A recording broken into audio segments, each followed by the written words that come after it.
All yours. All right. So I'm going to read the statement that now says Region 10 mitigations language for virtual public meetings. Pursuant to recently adopted amendments to the Illinois Open Meetings Act included in Public Act 101-0640, public bodies may, in certain circumstances, hold entirely virtual public meetings without a quorum physically present in any one location. On March 17, 2020, Village President Lawrence R. Levine issued a declaration of emergency pursuant to the authority granted by the Village Code, the Illinois Municipal Code, and the Illinois Emergency Management Agency Act to address the health threat posed by the COVID-19 pandemic. On June 15, 2020, President Levine executed a written determination that, given the ongoing emergency associated with the COVID-19 pandemic, in-person meetings of the Board of Trustees are not practical or prudent. On June 26, 2020, Governor Pritzker issued a new disaster proclamation and executive order 2020-43 that declared in-person attendance at public meetings of more than 50 people at the regular public meeting location to be infeasible in accordance to the Open Meetings Act as amended by Public Act 101-0640. Governor Pritzker reissued this declaration on October 16, 2020, through a renewed disaster proclamation and Executive Order 2020-59. Executive Order 2020-63, issued October 27, 2020, has restricted in-person attendance at meetings to a maximum of 25 persons in Region 10, which includes Glencoe. In accordance with the governor's disaster proclamation, Village President Levine's declaration of emergency, and President Levine's determination regarding meetings of the Board of Trustees, Village President Levine has also determined that in-person meetings of the Community Relations Forum are not practical or prudent at this time and until further notice. Accordingly, this meeting of the Village Community Relations Forum is being conducted virtually with members participating through the Zoom webinar platform. Assistant Villager Manager Sharon Tanner is in the Village Hall conference room as required by the Open Meetings Act. All right. The first consideration is the meeting minutes from. Sorry to interrupt. You need to formally call the meeting to order and take the roll. Yes, of course. Sorry, I missed that. I would like to call the meeting to order. May I have a roll call? Hey, Chairperson Dipty Clark. Here. Member Marty Alisco. Member Margot Flanagan. Here. Member Reverend Jane Gary. Here. Member Annice Moses. Here. Member Amy Mysel. Amy, I don't know if we got to hear from you, but I see you. Yeah, is my voice, my audio not on? Yep, Right. we can hear you now. Okay, Member Gary Rubin. Yes. Member Hillary Scott. Yes. Member Maureen Valvasori. Maureen. Here I am. And Member Bob Young. Here. All right, we have a quorum. Great. Thank you. So the first item on the agenda is our consideration of October 14th. Was it 14th, Sharon? Sorry, I missed a date. 21st. October 21st meeting minutes. Is there a motion to approve? So move. May I have a roll call? Did Sorry. someone second that? Sorry, I can second it. I'll second.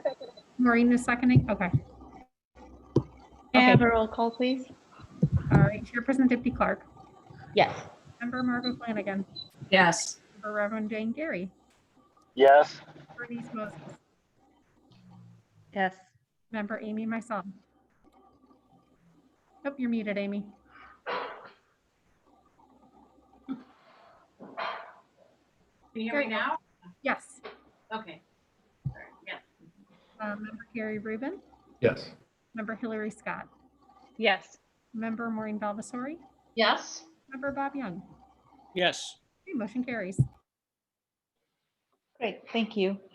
Um, This is the time in the meeting when a member of the public may comment on something that is not on the agenda. I will ask Sharon to read any public comments that were submitted prior to the meeting. After that, I will ask if any members of the public would like to comment on something that is not on the agenda. If you would like to make a comment about something that is not listed on the agenda, please hold your comment until that time. If a member of the public would like to make a comment now or something that is not on the agenda, please press the raise hand button on your computer if you're joining the meeting online, or *9 if you're joining by phone. The village's public comment rules limit comments to 3 minutes. Was there anything, Sharon?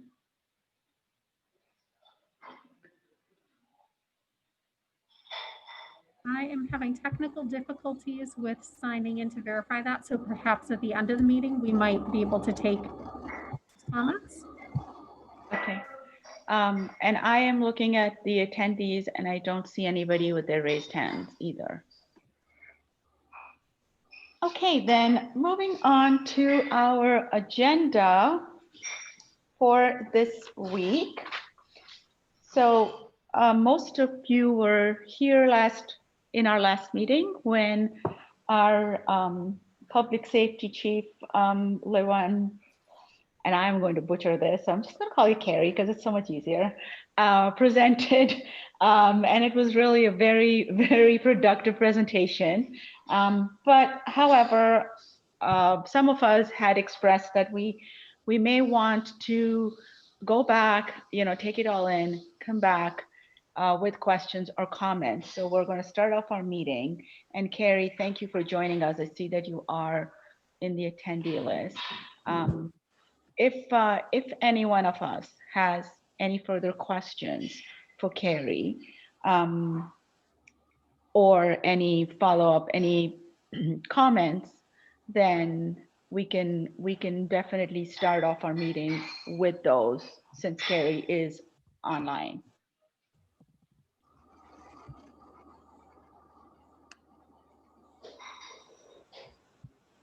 And Carrie, I hope you're okay with that. He is. I'll move him to a speaking role. And while Carrie's unmuting himself, I did get signed in and verified that there were no public comments. Okay, great, thank you. Mhm. All right, so Maureen, I know that you had expressed that you may want to ask some more questions. And Gary, you weren't here last meeting to see the presentation, but if you have any questions as well, and anyone else that did not get a chance to ask.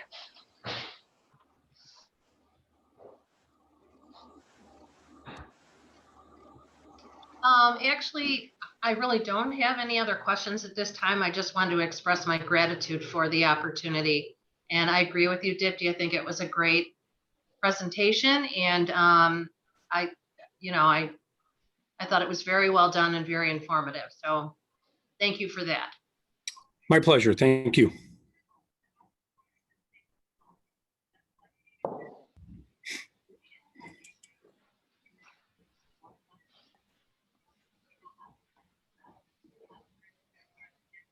Well, anyone else?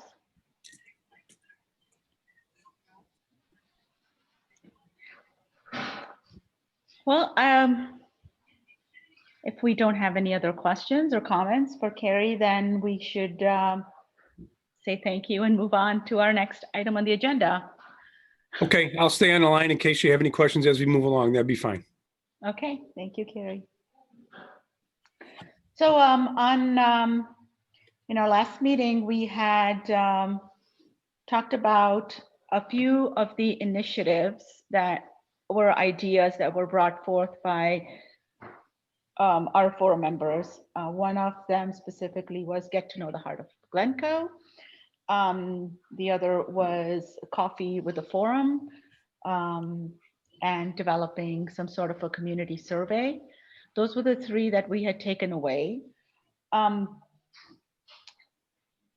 If you would like to talk more about those, and I will go through with each one, for those who suggested these, to give the forum a little more information, then it would be actually really great if we could take these three initiatives and have subcommittees of volunteers from our forum join those initiatives and then work on it on the side. And then when we meet again as a full group forum, we exchange ideas and status.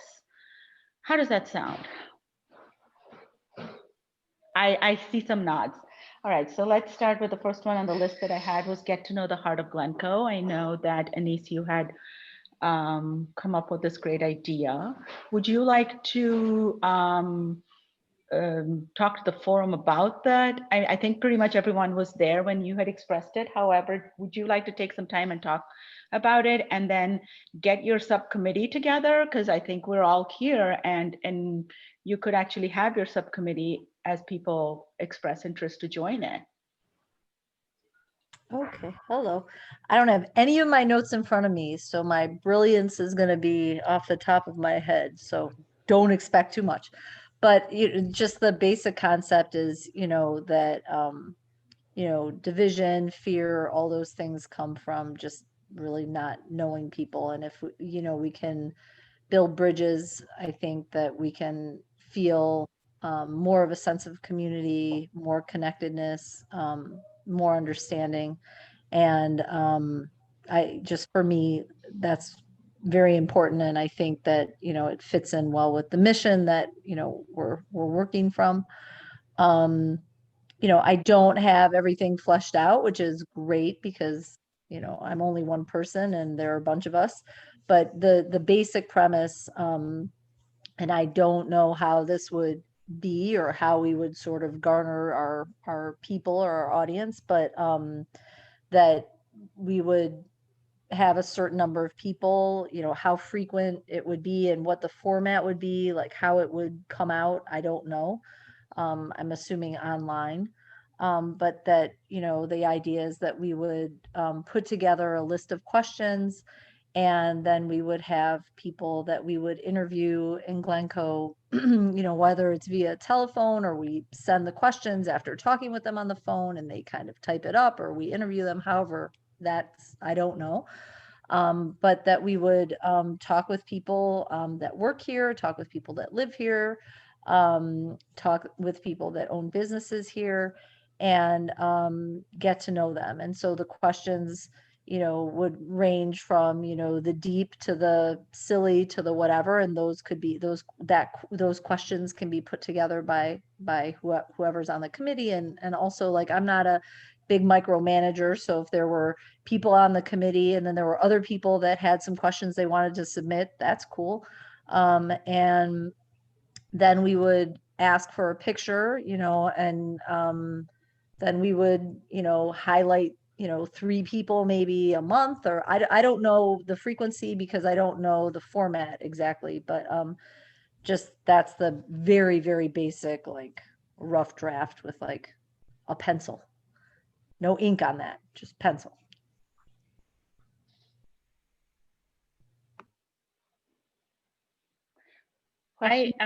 Oh, sorry. Yeah, go ahead. Am I allowed to weigh in? Annice, I think that's excellent. And actually, whatever you said off the top of your head was more articulate than whenever I said the last meeting. When I talked about a survey, that's kind of exactly what I meant. It must have been, I was trying to use a term that sort of spoke in broad strokes at getting at more information from different members of the community, and maybe they have different aims perhaps, but because I note that in the agenda you separated out those two, I would propose those two kind of go together, and I would love to work with you if you would allow it.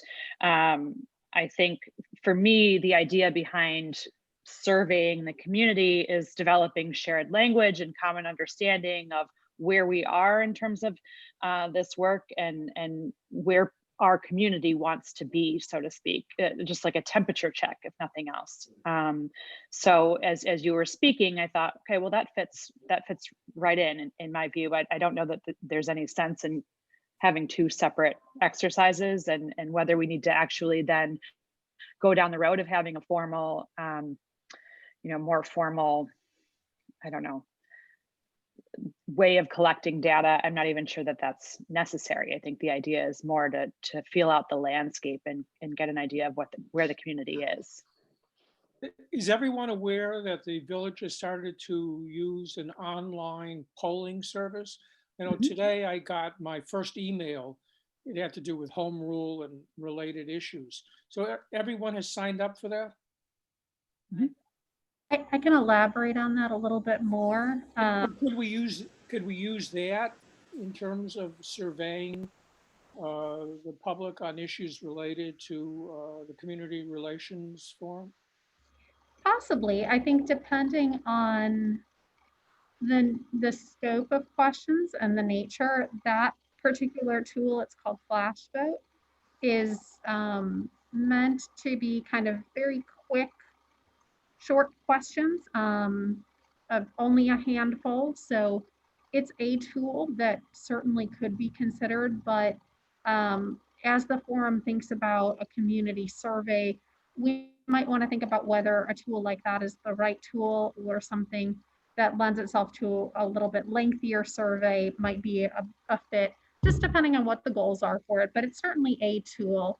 The village began using that pretty recently, and we may use it on a number of different topics.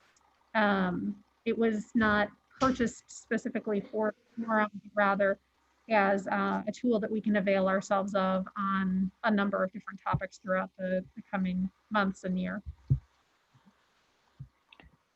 Yeah, I wondered the same thing, but I think it's a blunt tool. And I guess what I think I was getting at is closer to what Annice was describing in terms of, focus groups and, key informant interviews, things that are more in that vein, as opposed to just a straight up and down online survey. And again, that was my word, so just wanting to clarify.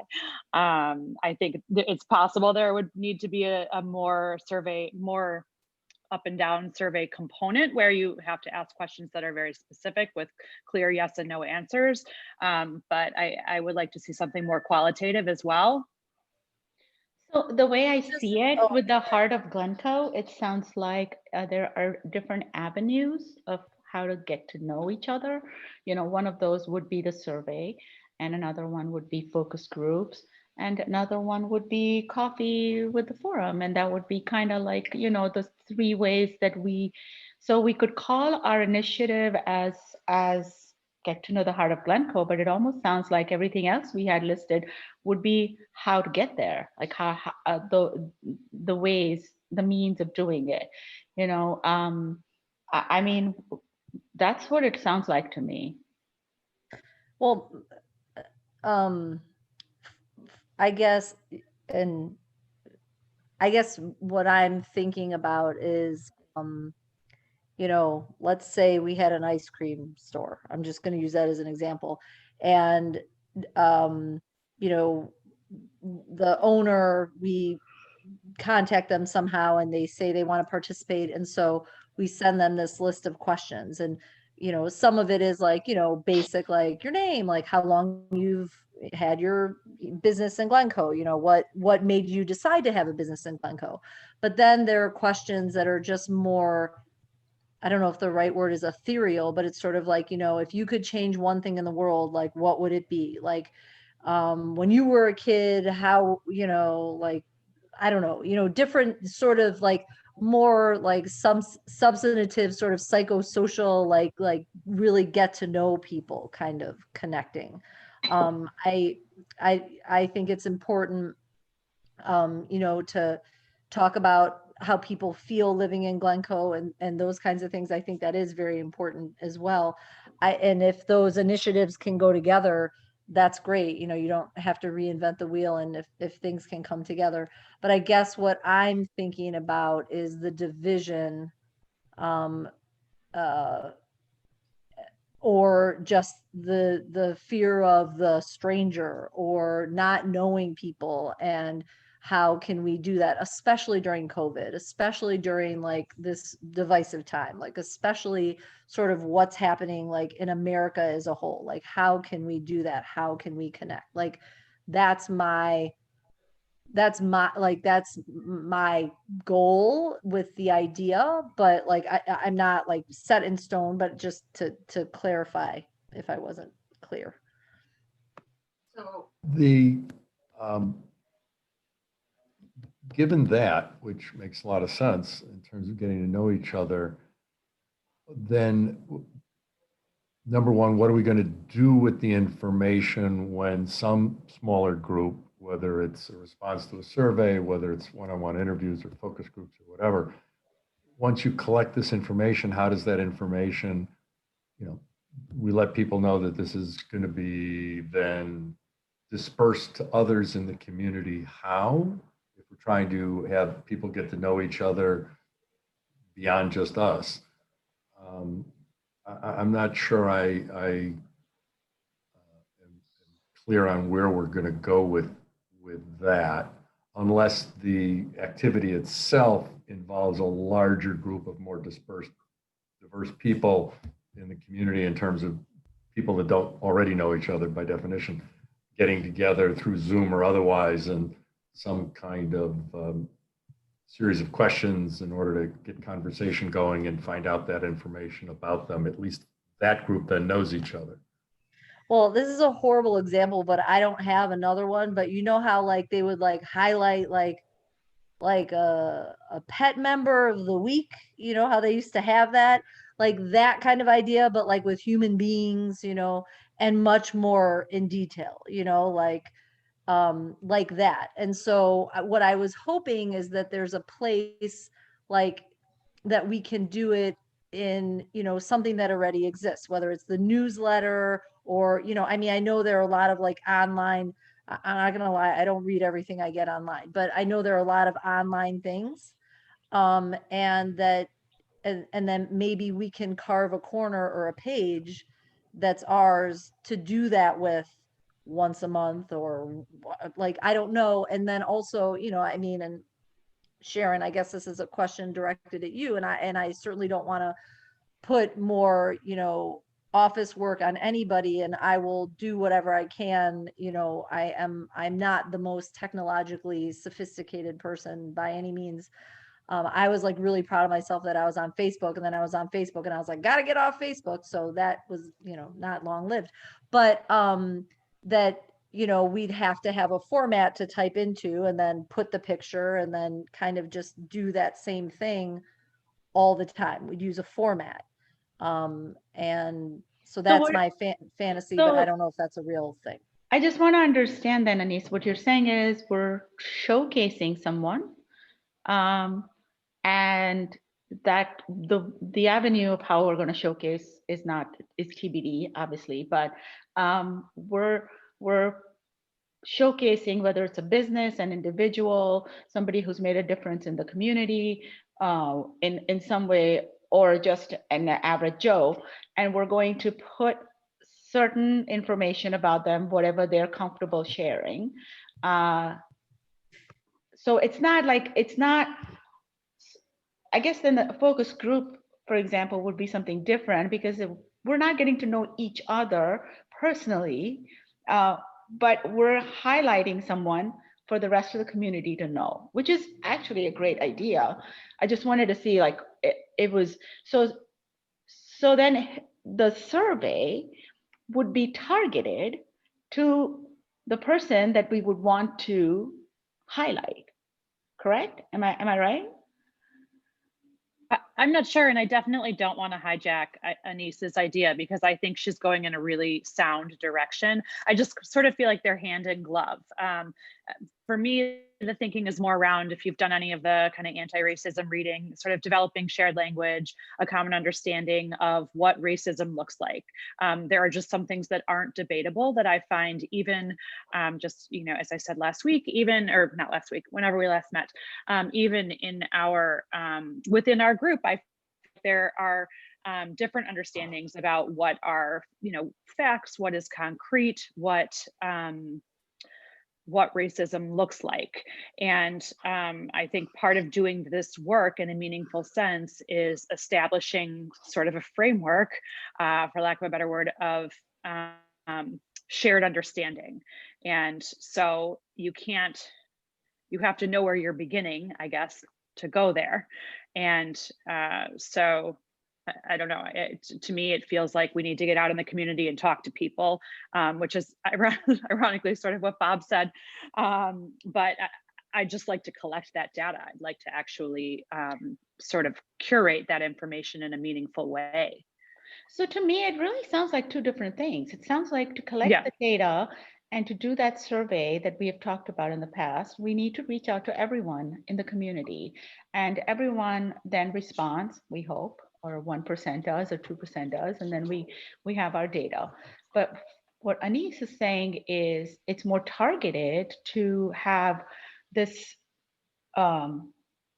person or a business or whatever it is highlighted with what their views are on some of whatever we decide to ask them. Is that right, Annice? Did I get that right?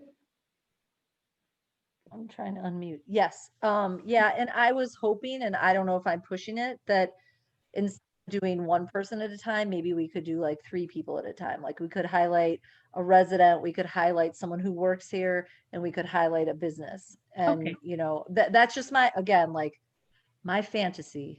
No, that's a great idea. But that's what we're doing here is right, because then you can have your little group and then work through all the details and all those ideas. And then, obviously everyone on the forum will have a say, I'm sure, but at least then you can work through all the operational details of that. So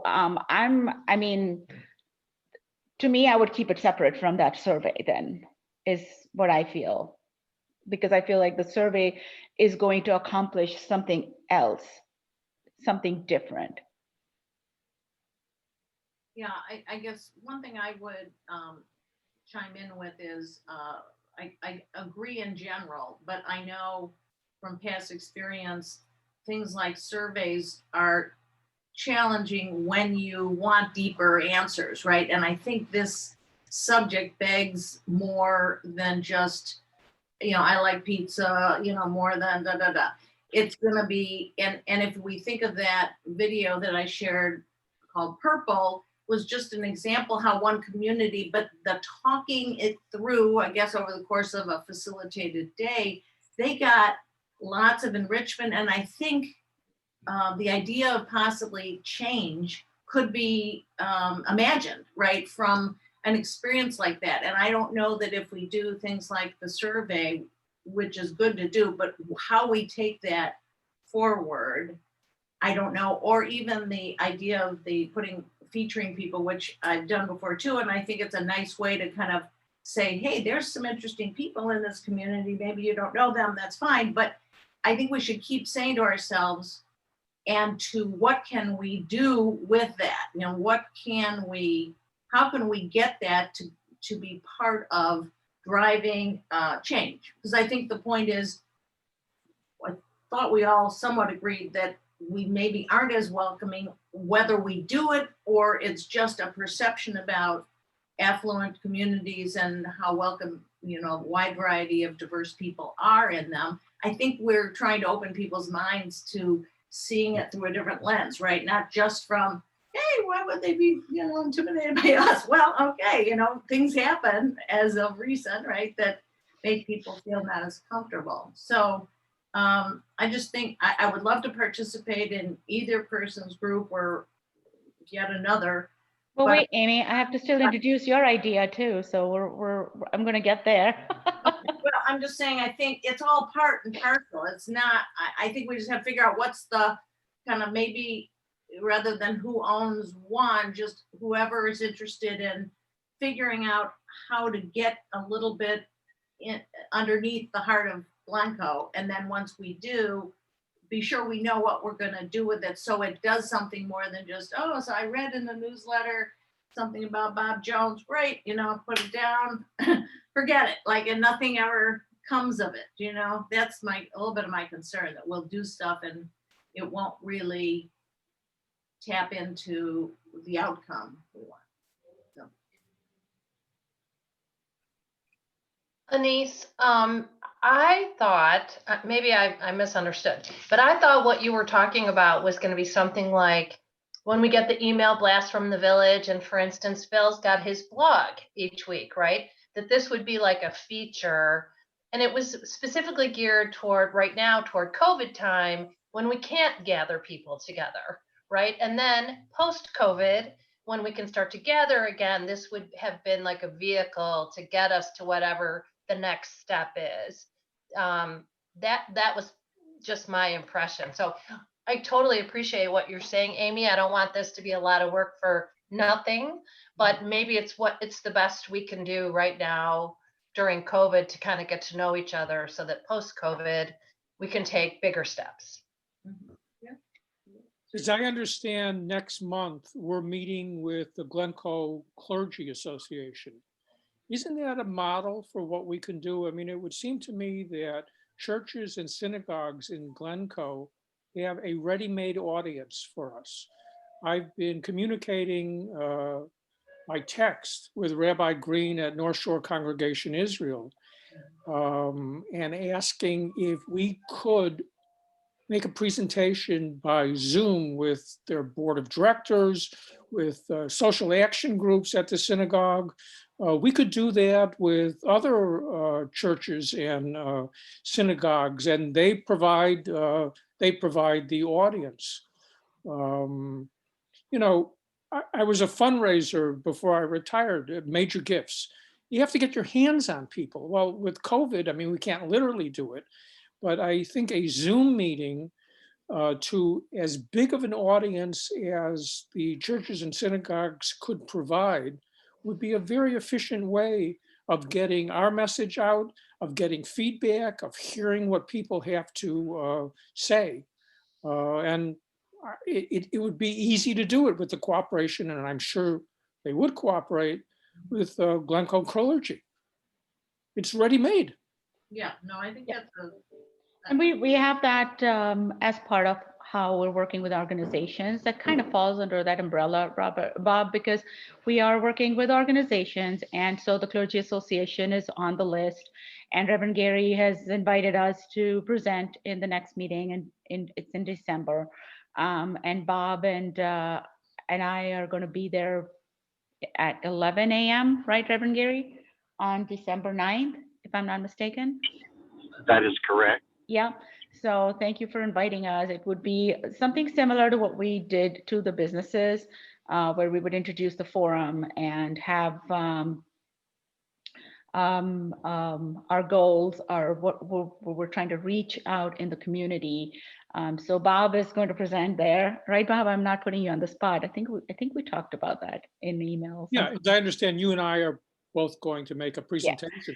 But at So- that meeting, we could ask if we could be invited to Zoom meetings of those churches and synagogues. Right. I'm sure they're going to say yes. Absolutely, and that is exactly how we left it with when we spoke to the businesses, and you know, how we could be invited to individual businesses or even in the Chamber of Commerce. So this would be our first step in our introduction to the Clergy Association, which Reverend Gary is very kind to introduce us to them. So absolutely agree. That would be our next step, and working through these larger organizations with larger audiences. But I still feel like these other initiatives that we're talking about is for us to get to know each other. So, and by us, I mean everybody in the community. And these are ways of kind of getting people's temperature, almost like getting their ideas on what they really think about inclusion, or how they feel about inclusion. And everybody has different meanings for those. And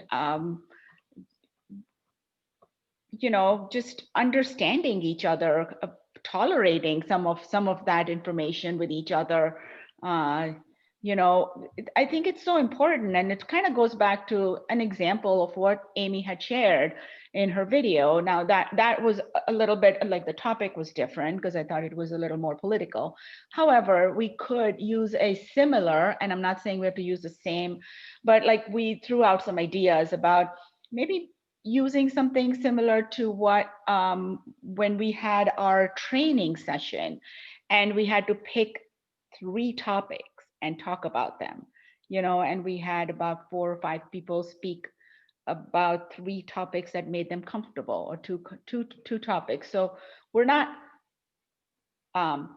putting somebody on the spot or in a difficult situation because sensitivities are high. So asking something directly versus giving a person the opportunity to choose on what they want to speak about themselves could be a way of opening up. And we could do a pilot even amongst ourselves in the forum, but like some sort of like taking those ideas and making it work in this COVID time. So we're doing it on Zoom and still getting the benefit of it, which is really understanding where people are coming from, why they think the way they think, why do they behave the way they behave, uh, might be an exercise.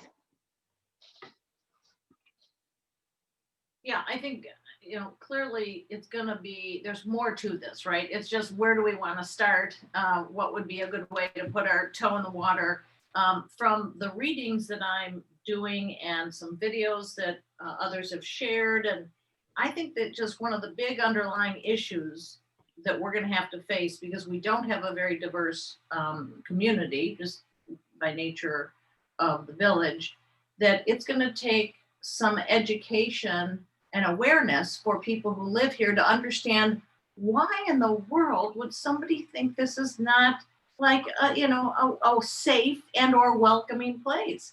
And I've heard stories of people of color who have say come to the area, and then the parent comes with them because they don't feel the child will be safe, partly again because of what's going on with police, and or could they just step on the wrong piece of the sidewalk, and before you know it they get in trouble and they're frightened for them.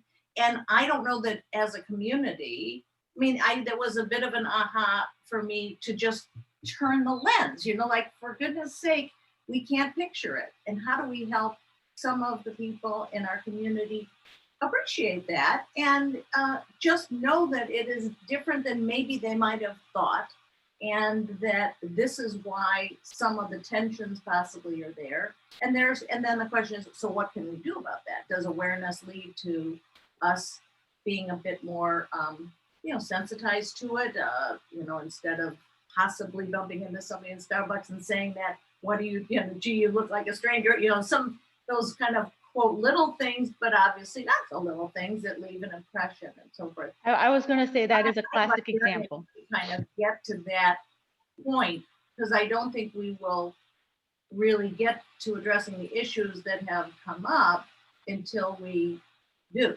I feel like it's going to take a bit more, but we have to certainly start with both. All these ideas are the way to get kind of the ball rolling, but I'm thinking that those things alone will and like Hillary had said earlier, that we have to first gather the data, because then we know what to do with it. So classic example that you gave of Erica walking into Starbucks, and the first thing that people think is, oh, like, what are you doing here? Like, why do you ask that to Amy when Amy walks in? Obviously, so it's the thinking, it's the mindset, and why are people thinking like that?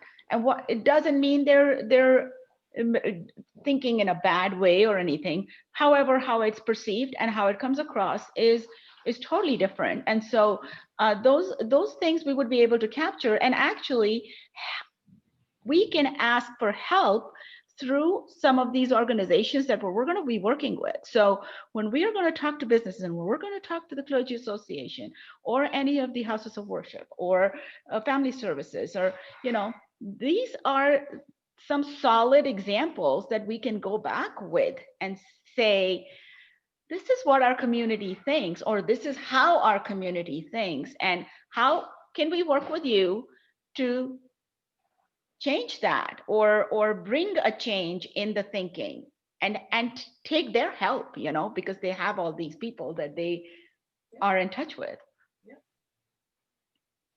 But I think it's important that we let people know that the Community Relations Forum exists. In my conversation with people, very few people know what it is.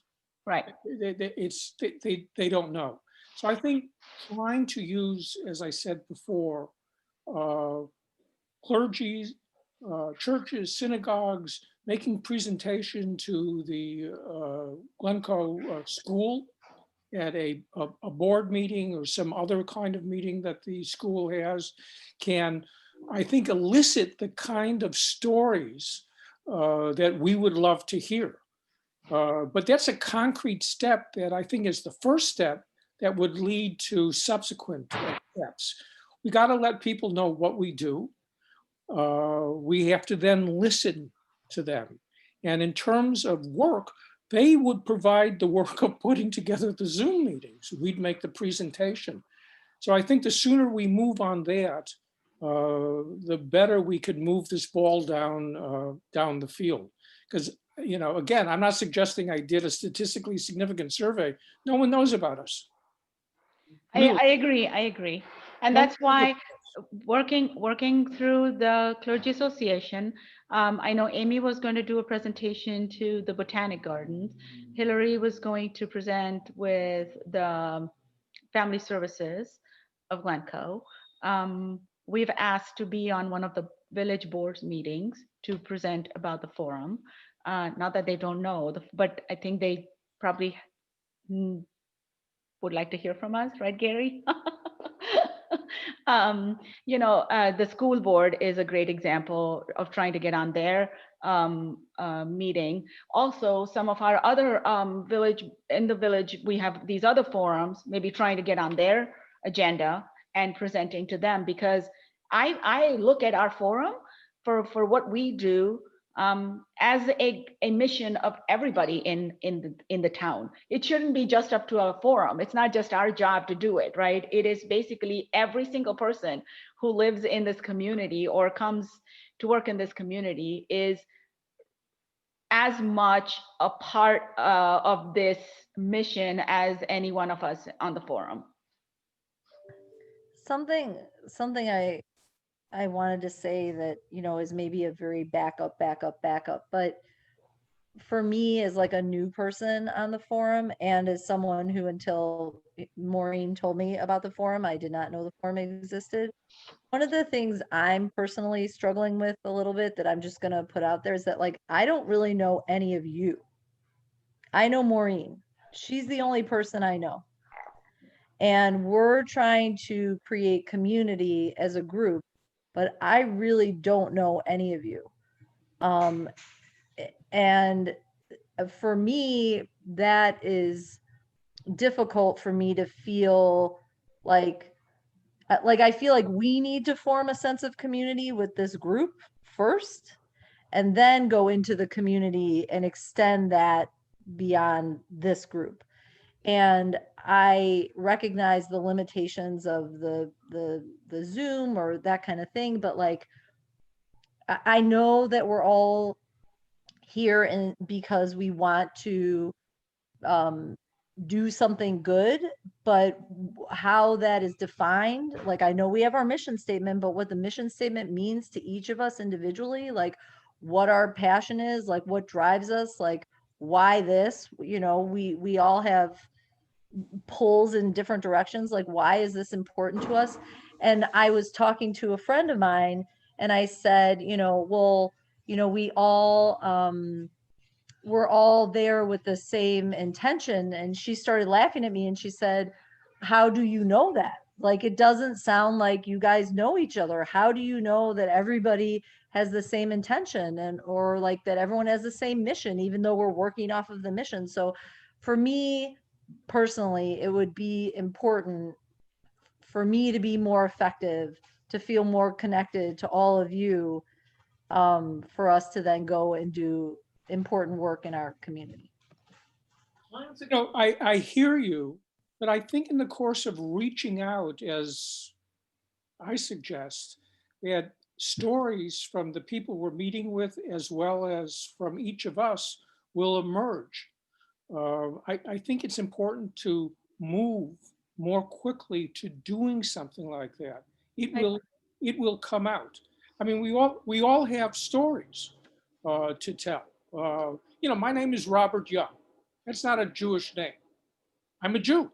I was a Vista volunteer, the Domestic Peace Corps. I'm sure you've heard of it. One of my fellow Vistas, a woman from South Dakota, as I recall, in a very embarrassed way, asked if I had horns, and she was serious. Okay, she was For serious real? about it. Oh, for real.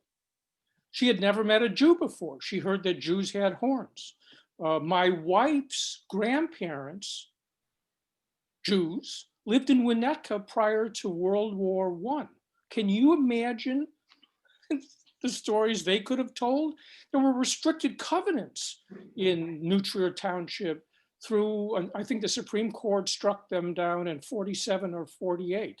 But I think these kinds of stories will emerge, and we will get to know each other as well as a broader audience. But I think it's important for us to reach out to that broader audience as soon as possible, rather than sticking just to ourselves. So I want to be very clear. I think what you said is very, very important. I want to get to know you better, but I think we will do that by reaching out and sharing stories. Well, how about this? I actually just came to my mind when we are, Bob, I agree. We want to start working on our initiatives, and we should move forward. But to Amy's idea of like a sort of an icebreaker, we could use one of the meetings and actually play out this, I don't know if it's an icebreaker anymore because we've been talking to each other for a while, but some sort of a get to know each other. We take the time during that meeting to speak about ourselves and where we come from in terms of thinking, of obviously not physically, because for all of you, you're all from one place, and me, I'm the only one who's from somewhere else. But you know, something like that might help us understand each other better. But I don't see any red flags, you know, like I don't see like none of us are getting along, that we can't work together on anything, you know. If that was the case, then I'd say, oh, this is difficult. But I mean, I'm not seeing that. I feel like we're all working towards the same purpose, and we can work together on these initiatives. So could I just suggest that to maybe further Dipti, your idea of us dividing and conquering maybe in smaller subgroups so we can get going on some of the initiatives, that may end up being the way that we could also get to know each other a little better. Again, the hope would be that eventually we cross, you know, issues that, you know, three people on one subject don't always stay the same three people. But I would be, even though I'm very high risk COVID and do very little with other people, a group of 3 people where we're all masked outside before it gets too cold, I would be happy to have a little bit more in-person time as one of the planning meetings. And so maybe we could, you know, more or less divide up a bit as we're doing our work and address some of the issue of getting, you know, better acquainted. So we're doing it through the work so we don't stop, you know, to do that. And then really almost force ourselves in a couple months to more or less switch to some other. So I'm on a different group with a, you know, and that within a period of time, we will get to know each other some through the work. So that is just like, Yeah, it's amazing how much I know Gary and Maureen and Reverend Gary, Bob, Hillary. I mean, even Amy. I mean, you know, Annice. I mean, we've had conversations on the phone, just while I'm either at a DMV or somewhere, and like we end up talking about our kids, and we just have a conversation, we get to know each other. And I think that you're right, Amy. Once we start forming these, even though they're smaller groups, we're still getting to know each other as we're working together. But so I wouldn't get together with 9 people probably right now, just given the thing. But a smaller group of 3 or 4 for an hour, again, while we've got some. 3, we can do 3. Yeah, right. But I'm just Up saying. to 3. Yes, I understand 3 is. But so maybe that's just a way to. So why don't we do that then? In the essence of time, why don't we at least form those little groups and then take the initiative we want to work on and move forward with it, so that at least then we can start working on those. So is there a group already that's to Bob's issue, I think, of the clergy one? So there's you 2 going, and what you wanna. The presentation is very short if it's like the business one, but then how about those select, I don't know, 4 or 5 questions that you'd really like to ask that group once you're in front of them, to get a little bit more of a sense of what's on the mind of that group, so you don't just take it away as because to me it's a fairly bland presentation. It's just like if all we did was that would be one thing, but I think it could be so much more if you could draw just a bit more out while you have them. So it's an introduction of the forum. Right. Yeah. And so that's why in the presentation there isn't much, because it's just an introduction.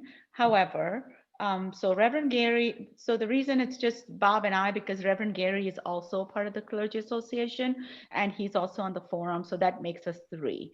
So we had to kind of stop there.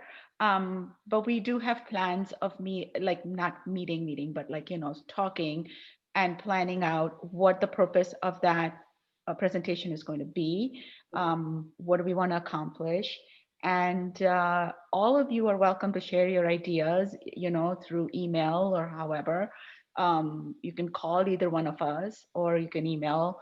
And we want to make this even though it's only 3 people at a time that can be there present, but at least we're getting everybody's ideas in. So if you have specific ideas on what we want to accomplish out of that, that's great. But that's really where we're going. But I was actually going to talk more about the initiatives that we have talked about, such as the survey or the focus group or the getting to know the heart of Glencoe piece. And that's really where I really would like to start our forming our little groups to start working on those, because what Bob and I are doing is just trying to find these places to introduce ourselves. So as we start to form that list through the list of organizations that we have, that will come together automatically. I think that'll just happen parallel, if that sounds like anything. What, if I could ask a question, because it's in this context, it fits within this in terms of the activities of the individuals. If we've got an updated list, so to speak, of the different groups, et cetera, that we've identified, and those people that will be reaching out or trying to make presentations, and any sort of a timeline for where we're at. I know we've talked about several of them today on this call. Well, there was one, I don't know, I got something that looks like it was done maybe a little while ago. It probably could be updated, but it looks like a pretty good start. It's got, dozen or more things on it, right? It's that Excel sheet. So there was one after that was shared by Sharon on email that has all the names of the organizations are. And I'm just wondering what, if we've attached people to each of them, and whether or not, those that have been attached to them have had a chance yet to reach out, or if they're waiting for anything, then I think we could use a little bit of time on this call, maybe at the end, to answer any questions those people might have, so that they can, to Bob's point, go out and make that initial outreach. Yeah, well, yes. Gary, sorry, I have to jump back to the previous agenda item because this is an agenda item for us. Because we do want to talk about the organizations list, but I would really like to talk about the initiatives and get that out of the way. Okay, And sorry. no, I'm sorry. I just realized it's almost 6. And if we're not going to come up with our subcommittees here, then we're just going to have to do it outside of the meeting on emails. However, I really would have liked to just, it's simple. It's 3 initiatives and we need 3 people in each subcommittee. So all we need to do is just pick, I want to be in this, and I then would just, like to be in the getting to know the heart of Glencoe. I think it's well, I think it's a great title. And I don't know exactly what it'll be. I don't know if survey will be in there. I don't know if the conversations will be, I don't know, but it's a topic that I'm interested in. So I'd like to be in that so somehow. would you like to be in the survey, or would you like to be in our Getting to um, know, I guess I'd rather the one that Annice was? No, right? It's called Getting to Know the Heart of Glencoe. Yeah. I guess I think I would probably rather that, but if that has too many people, I'm happy to go to the survey one too. Either one. I think what Amy is saying is the getting to know the heart of Glencoe, the way she hears that, thinks it's a great idea, but it's not necessarily a survey or an individual profile, but could be something else. That's what I'm hearing. It seemed like there were several ideas that came up that might all be little, like offshoots of that. I think as a heading, it's a great way to say what we're trying to do is, kind of get to know what the essence of our residents is and some of the intention. And to do that, we might have to go a couple different ways. But however it breaks out best, if there's, I'm willing to be flexible to be part of anything, but in that vein. I think that is the only vein right now, quite honestly, is how I look at it, unless I'm not understanding this right. So but I see, up then it was, there's only one. I see, Then, so I see getting to know the heart of Glencoe, and then the various ways of doing it would be through these okay. 3 different initiatives that we have kind of talked about. That's how I understand it. Now, if I'm not understanding that right now, somebody has to stop me and say, stop, that's not what we're talking about. Can I ask a question? This is what I'm hearing, and I'm thinking that maybe I'm not hearing it correctly, because you're asking for people to volunteer for one of 3 different groups. And what I heard from at the beginning was the 3 groups would be getting to know the heart of Glencoe, coffee with the forum, and survey. And what I understand each group's project to be, getting to know the heart of Glencoe would be Annice's idea of residents getting to know other residents through some sort of format to be determined. Coffee with the forum, I'm assuming would be like the coffee with the forums we've had in the past and the coffee with the boards that the board has done, where we allow the forum members to be present somewhere or on Zoom and invite any and all residents to come and hear about what we're doing. And the survey would be some sort of an actual survey, I would hope, focused on diversity, equity, and inclusion, and our residents and I guess workers and visitors, if they want to give us their information so that we could collect data on what the common feelings about that issue are. And that's what I'm hearing the 3 different groups are. And if that's the case, I'd be interested in helping to develop the survey and work with Sharon or whoever else needs to be worked with on getting that survey published. Am I wrong? I don't know, but that's what I heard. That was succinct. Thank you very much. So Dipti, was that Is that, because if so, then I can understand why what I said made no sense, because I was capturing them under one umbrella, but was what Margot I said. think Margot articulated it very well. Okay, so you've got the first bid on it, so I would jump on it. She's saying she'd like to be in the survey So portion. Margot, you want to be in the survey, and Hillary, you had talked about the leading this, like the idea was yours really. So I was just, not that I want to like put you in it, but. No, we'll work together. I'm happy to send the first email, Margot. So Margot, Hillary, and we need one more. Amy, did you say you wanted to be on the survey? Amy. Yeah, I'll be happy to do that too. Okay. All right, yay. We have one subcommittee. All right, number 2. What do we have on number 2? Coffee with the forum? Mhm. All right. Any takers for coffee with the forum? It'll have to be on Zoom.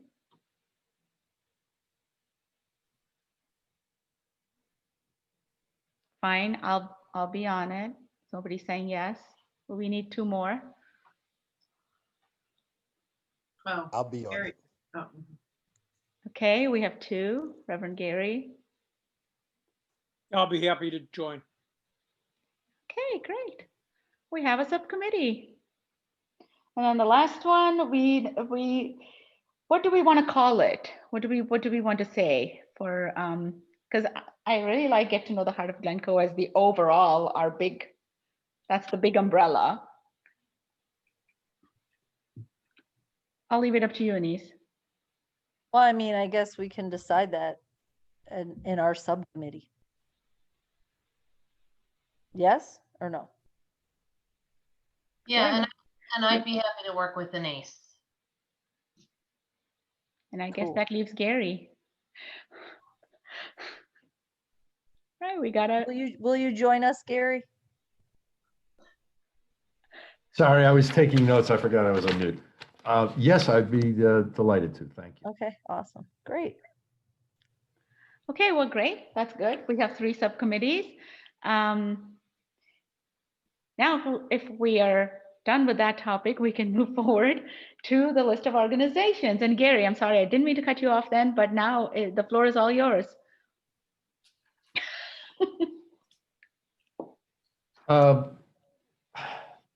Well, again, I'm merely echoing Bob's point, which is very well taken, that quite a while ago we established this list and people had sort of associated themselves with some of these entities, if not all of the entities. And I was just wondering, and we had talked about questions, et cetera, and we'd done all that. And some people have now gone ahead and either made presentations or have or made phone calls, outreach, et cetera. And I'm just wondering what, if anything, is preventing, I'm just asking the question in general, is there anything preventing anybody on this call from going forward? Do you feel like you need any further information or about what the goal is of those contacts, what the potential for the outreach is? Anything. We're all here to support each other. And I just would like to get everybody that may have been hesitating to do that for whatever reason to, we figure out what it is and so we can all get forward with it.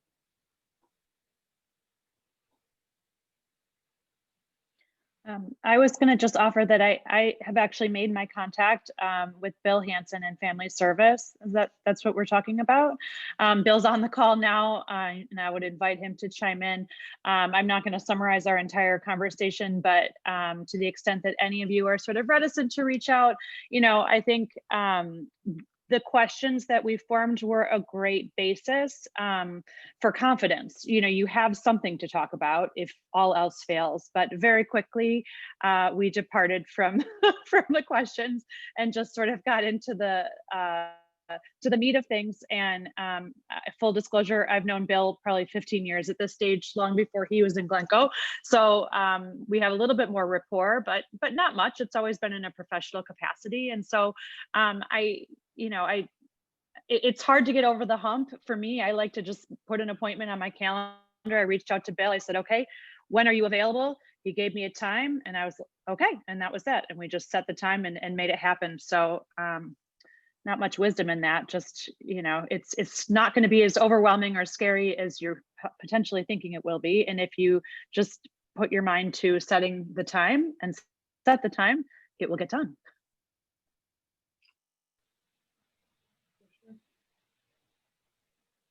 That's great. Anybody else make any new contact with anybody? So I've, Nutria Township is the organization that I'm in contact with. And I have, as I mentioned before, had a couple of conversations with Jean Rosser, who is their social service person there.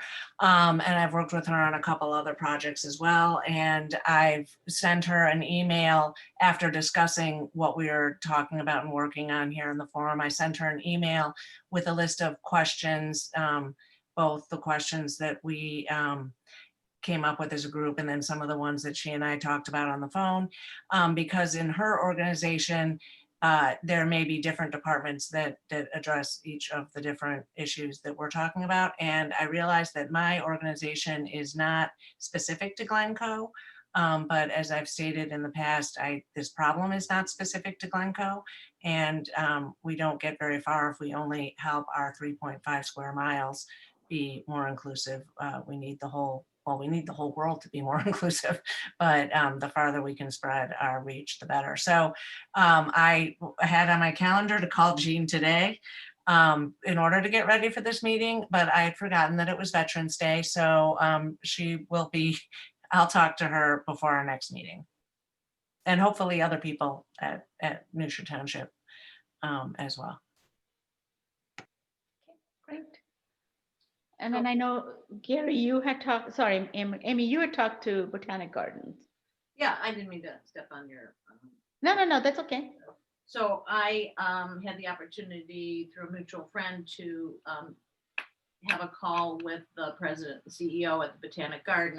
And I think we've had somebody participate, Beth, from the past, but I thought it would be good, just given how things have really been lit up on the whole topic of diversity and inclusion and so forth. And so I had a first get to know you kind of conversation with Jean Franzik, and she's looking over some of our material, but seemed very open to continuing that dialogue. So I would frame some questions now based on, they are definitely, this is on their radar. They don't have any like hot alarm bells going on, but it's of great interest to them.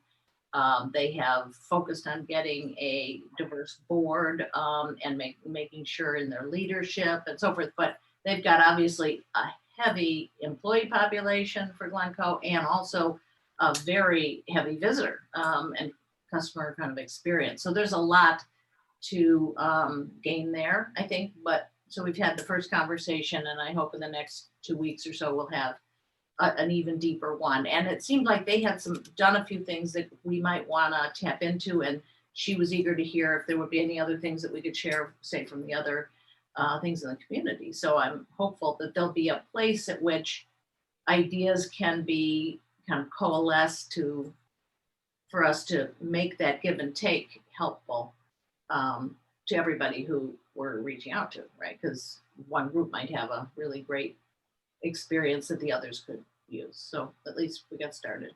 So, and yeah, the same way, just kind of write the note and get going, and it was easy, certainly, to do. It's great. You were gonna say Gary or something? Or?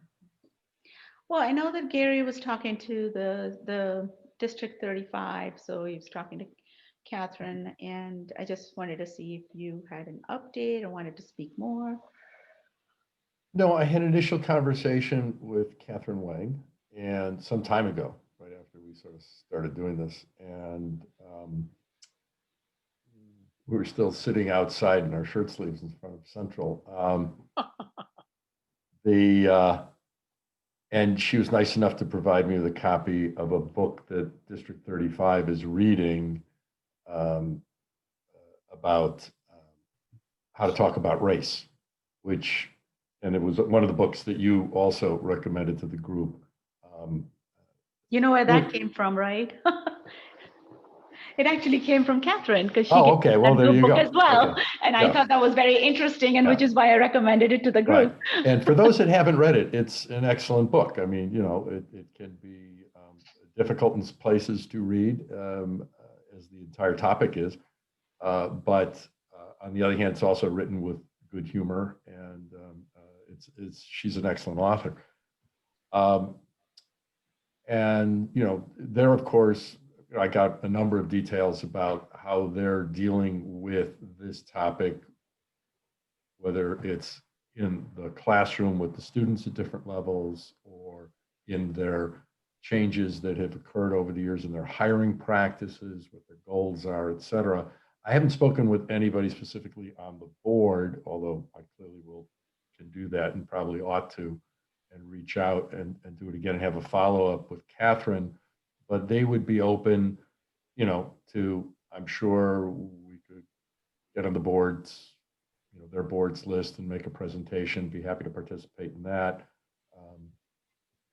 Do you also have access to the New Trier board? I don't have access, but of course, we have a couple of former fellow members of the Glencoe School Board that I sat with there who are now on the New Trier board. Gene Hahn, for example. And I think Mark is another one. And so, in fact, I think his son was one of the people that was presenting to us at one of our meetings, if memory serves. But in any event, so I'd be happy to try to reach out there as well. I would really like to see outside of Glencoe, but still we're still staying within the North Shore because a lot of our kids, when they finish school from here, do go to New Trier. So, you know, either we present as a forum or we have some way to present what Glencoe School District is doing and how they're working towards this change and what they've implemented and what has worked, and then share that with like the New Trier board. And just as this is something that we've done, we've been successful at it. And this is something, you know, if New Trier hasn't already, I mean, it's just an exchange of information, right? But I feel like it would help. You know, the superintendents of all New Trier schools meet once a month. I assume they're continuing to do that by Zoom.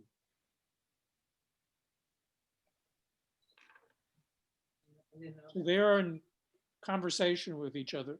And getting back to the Glencoe schools, I think Glencoe schools were or are working with the Anti-Defamation League on the issue of prejudice. So I think we'll find a receptive audience.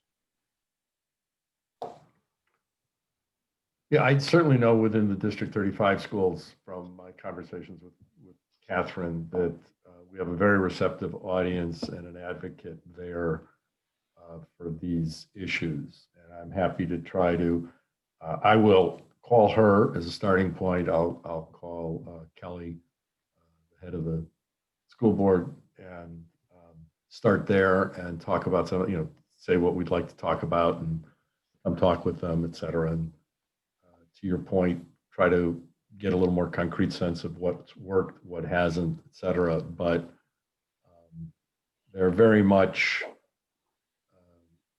addressing these issues in their realm. Yes, and from when I had spoken to Catherine, which was a long time ago, this was one of the things we had talked about because she has a lot of programs put in place in our Glencoe schools, and the teachers are being trained in a certain way as well. Of course, we've all been remote, so it's very difficult and different. But one of the things she said is that yes, we would definitely be engaged with the other school board, like specifically New Trier, or the administration who has this specific diversity inclusion group. And she said that we should revisit in the fall. So, you know, I just wanted to bring that up because that was something that, you know, she was also probably thinking along the same lines. Yeah, I think they have more than their hands full administratively right now, trying to run a school system Yeah. in the middle of COVID. And then, you know, obvious, it's funny, but it's not. And, but I think it's perfectly fine. Enough time has passed. They're well settled now. And I'm looking forward to reaching out again and pursuing it. And then I'll report back to the board at our next meeting. And by the way, if you want to find out about acts of prejudice at New Trier High School, I urge you to go to the New Trier High School student newspaper. They do a very, very good job.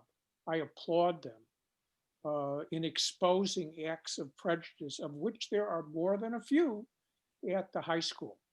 So I urge you, check it out. Good journalism by these students.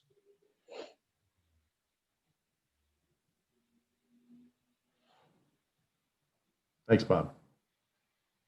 You're welcome.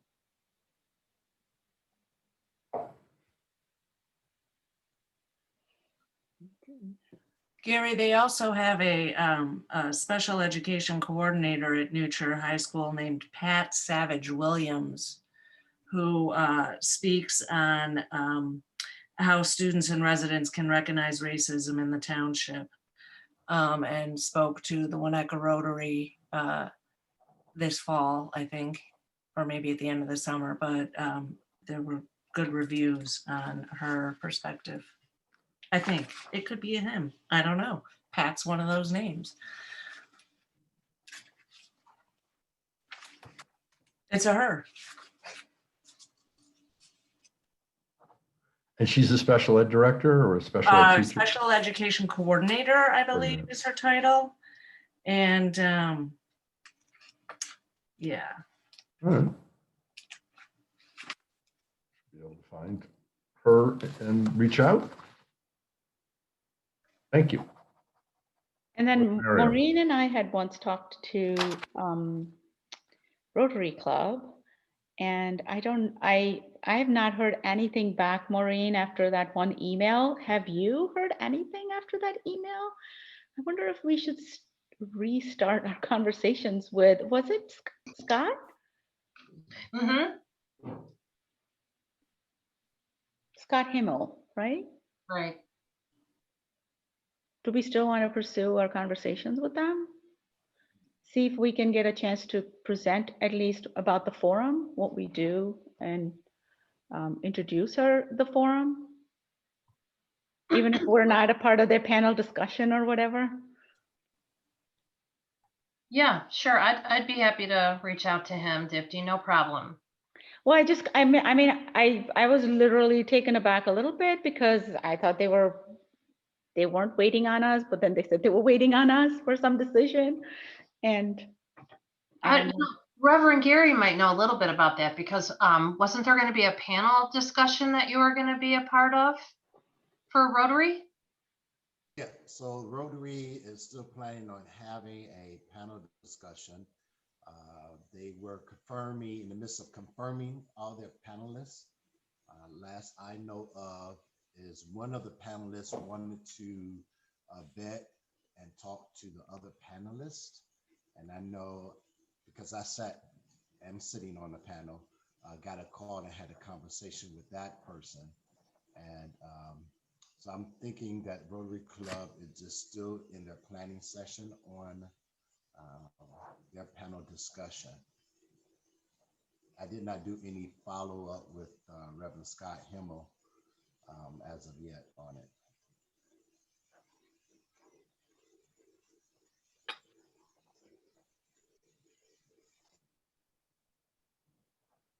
And I spoke with Andy Kim, but this was, months ago, and it's like preaching to the choir over there. I mean, the Glencoe Library is awesome.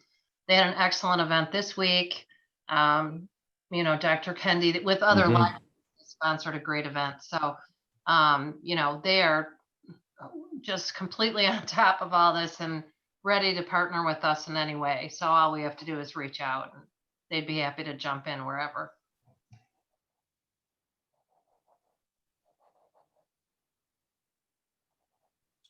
are we missing any major organizations from the list that we've talked about, Sharon?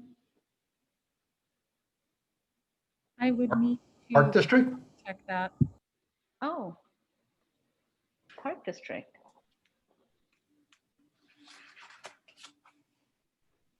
Oh, there's no name next to Park District.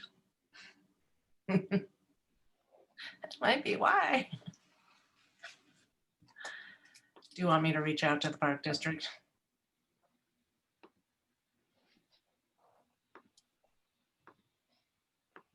You know what? I think that'd be great, Margot, but I will say, you know, Annice just texted me. She's not feeling 100%, not COVID related, guys. She's just, but anyway, so she jumped off. But I know in a discussion with her that she had not had the opportunity to sign up to contact. Okay, So maybe we could hand off Park District to Annice. We great. could- I just wrote her name down, so she's in. That's what you get for leaving the meeting. Okay. This is a pen, no pencil for this girl. Okay. I'll let her know. Okay. Trying to see what else is on this list.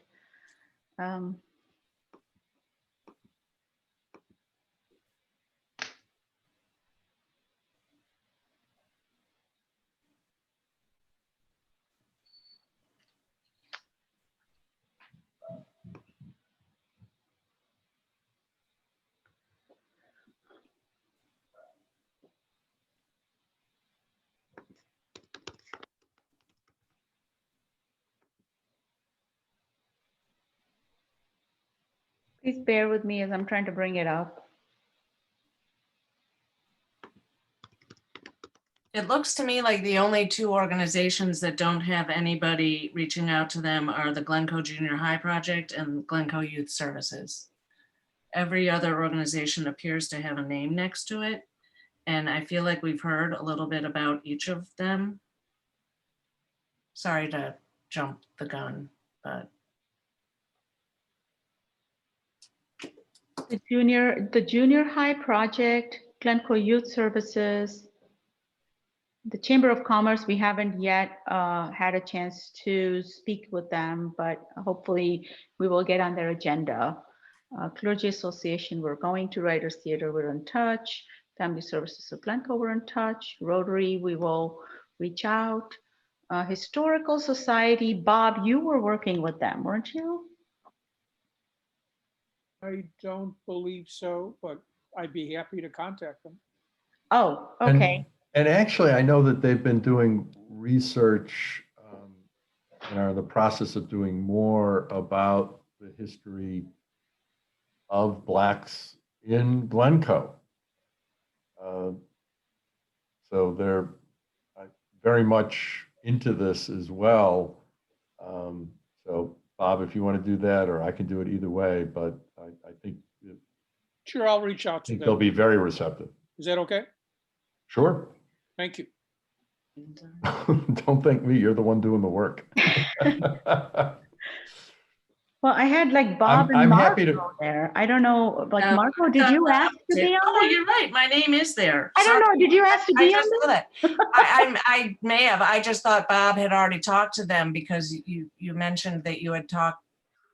I thought you mentioned you had talked to them way at the beginning when we first made this list, and you said they If were. you want to pick it up, fine. I don't. I'm not. I don't know anybody at the Historical Society, but I'm happy to start a relationship with them.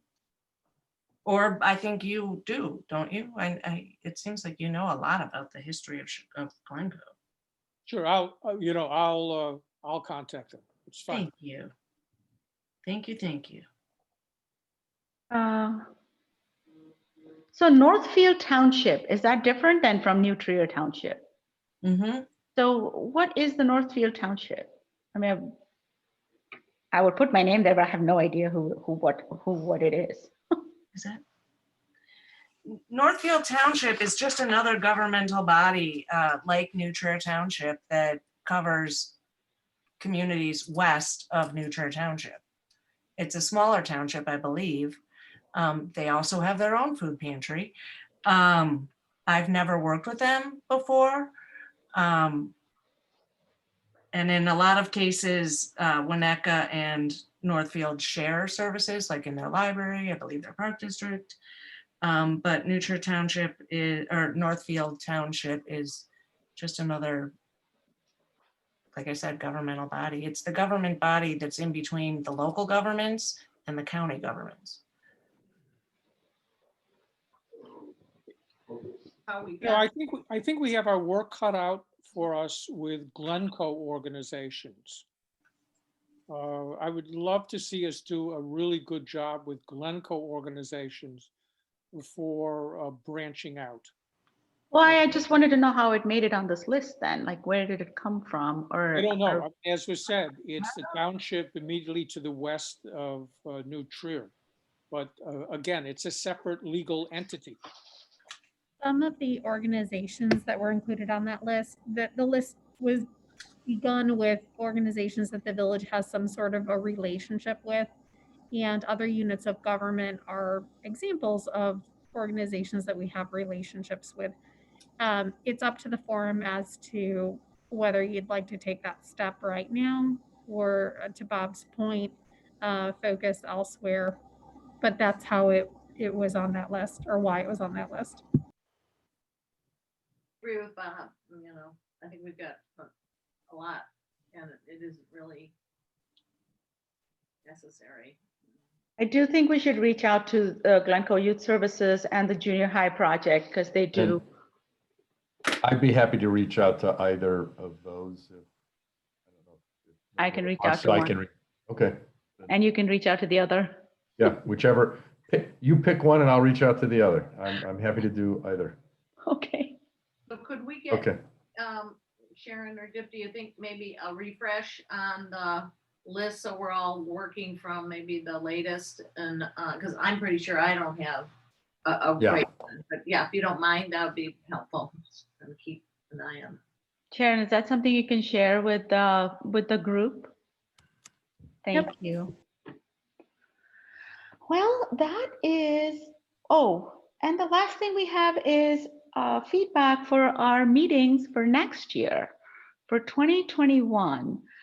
Since we are going to have individual little committees, do we want to now have a cadence of once a month meetings? I think in order to ensure momentum, we need to continue to meet every 2 weeks. Okay, anyone else? Any thoughts?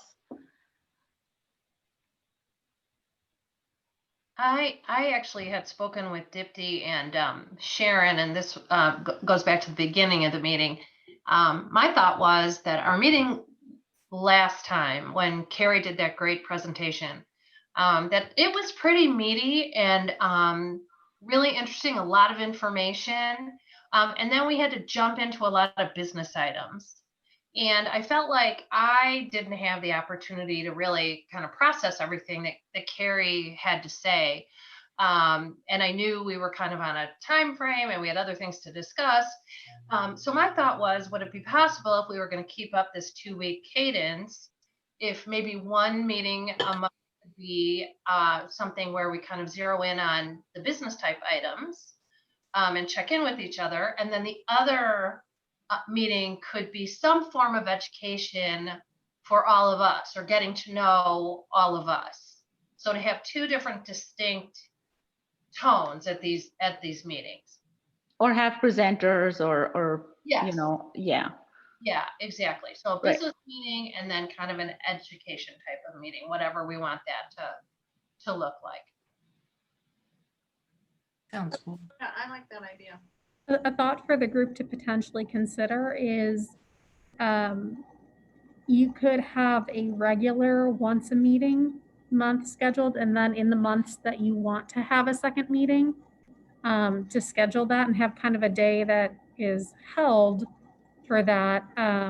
If there is a speaker or something else that you'd like to meet on, it's just simply a different way of going at it. I wanted to suggest it for the group's consideration.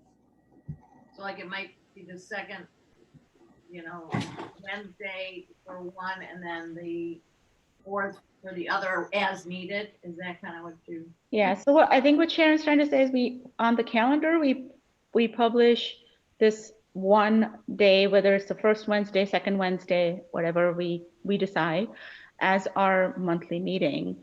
And then if we have the additional topics or, presenters or, get to know each other type of stuff, we do it ad hoc. Like we can just schedule it. It doesn't have to be on that cadence that is published. Correct. Okay. I'm fine with that too.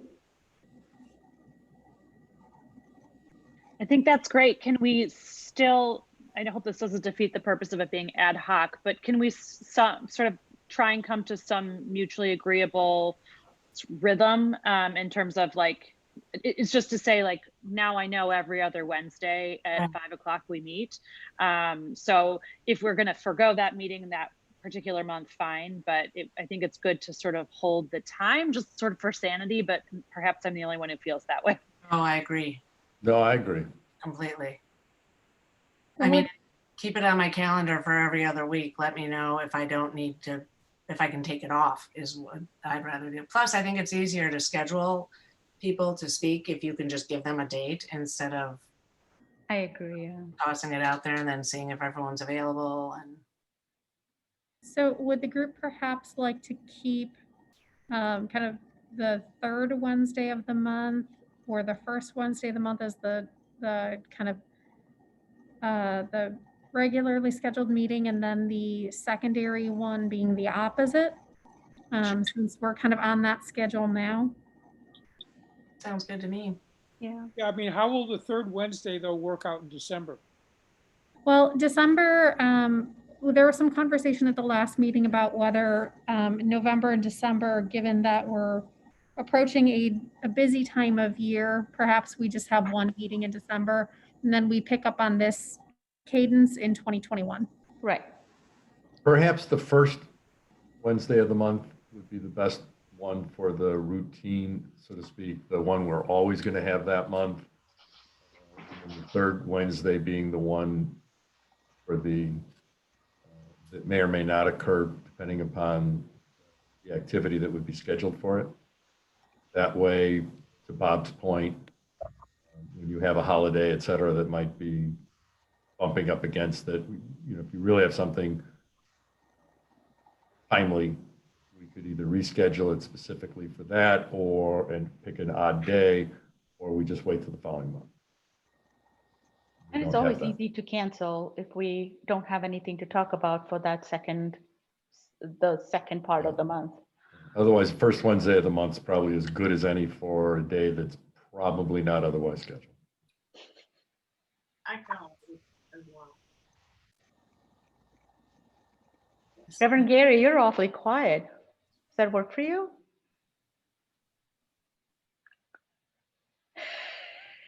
Wednesdays is always tough, but I'll make it work. Thank you. Because you have I have a Bible study at 7, so I'll make my end work though. Try to keep to the 90 minutes if we can, right? yeah. Get a break at least. So is that okay? Hillary, you're okay with that too? Yes, it's just as long as, for me, consistency is the thing. So I could, just like Gary, I could make anything work.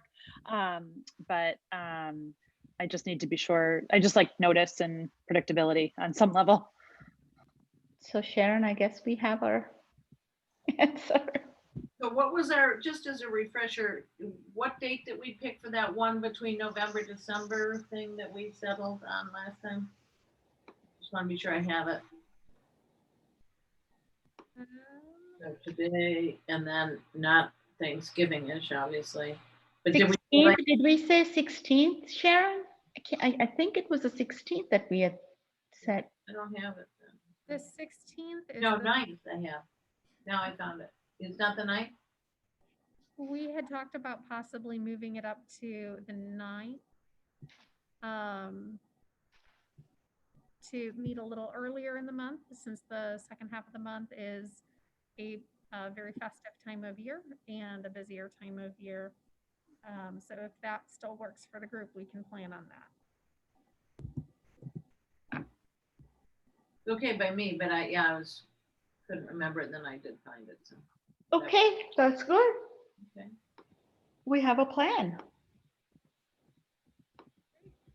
Okay. So based on that plan, when is our next meeting? December 9th. December 9th? Although we may have subcommittee. Yes. Not, okay, December 9th. We're No, not sorry, meeting the second, December 9th, yeah. not the second. Okay. Correct. And Would you then- rather meet the second?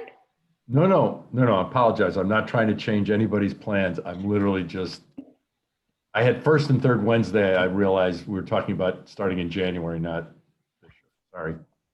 You don't have to apologize, Gary. No. Please, trying to get this many people to get a date and then I come along and say, oh, wait, not that one. No, not doing that. I'm not that guy. No, December 9th. Thank you. And December 9th, we're also presenting to the Clergy Association. So that's going to happen in the day. Oh, okay, good. So we'll have some feedback, hopefully for our meeting. And meanwhile, we should also regroup in our committees and start working on that. So yeah, I think we had a very constructive meeting today. And Sharon, I'm sorry. Go ahead. I didn't mean to interrupt. Well, I didn't know if you were going to call for new business in the agenda, because I don't want to jump the gun. But I had mentioned to the group a couple of times that there's Martin Luther King Day, which is on January 18th, 2021. And groups around our community are starting to come together to plan something a little bit more meaningful, not meaningful because our usual celebration of that day is always very meaningful, but something more related to diversity, equity, and inclusion. And the Volunteer Center is starting to work with the group in Winnetka, who's very enthusiastic about it, that organized that march they had in Winnetka. And put the possibility of having some speakers, most likely a virtual event, or I'm guessing, yes, a virtual event. And I didn't know if our group wanted to be a part of that in any way. And if we did, I could report back to the Volunteer Center that we were interested. But I think it's a good opportunity to I guess, promote both our organization and help continue the work of this whole issue. So we would have 2 meetings between now and then. We would have the December 9th meeting to talk about anything we might want to do. And we would have the first meeting in January before that, because the second Wednesday is after the event. So I didn't know if we wanted to somehow or another get our name attached to it, basically, is what I'm trying to say. And it is a township-wide, it's actually Northeast Metropolitan Chicago area-wide event. We've had up to 600 people in the past when we've met in present. We never met in prison, when we met in present at the Winnetka Community House. But it's just a really good opportunity for us to be present. I can't imagine how we wouldn't want to be attached to that. I mean, what I don't know, because I've never been involved, is is that like sponsoring something, or is it showing up with a really super creative idea, or like, can you say more about what you know? Well, as a board member of the Volunteer Center, which has run the program for, I think, close to 20 years, I can find out what we would do. I also think that there's a good chance I could just tell them to put our name on it. I think that one of the ways we could consider ourselves involved is by promoting it. And if I could get an answer from this group sooner rather than later, then when we are making our presentations to our various organizations, we could suggest people attend the virtual Martin Luther King Day that is always on the same day because it's Martin Luther King Day, Monday, January 18th. Mm-hmm. But I can find out more from them what, you know, how we can be involved. We're just literally yesterday at a board meeting started talking about it. Can I chime in and share with this group as well, because many people do have Martin Luther King events. Recently, the Clergy Association did a book reading, The Vanishing Half, Brett Johnson. It was a good reading. We came on Zoom. It was about, I would say 45, 50 people on Zoom that we shared in the book. And what we got back from that was more opportunities to share in book discussions. And so the Clergy Association came up with 2 books coming up to talk about. North Shore Congregation Israel has reached out to Richard Rothstein, who is the author of the book called The Color of Law, A Forgotten History of How Our Government Segregated America. And they are in conversations with the author Reinstein's marketing team to see if he will be available the weekend of Martin Luther King.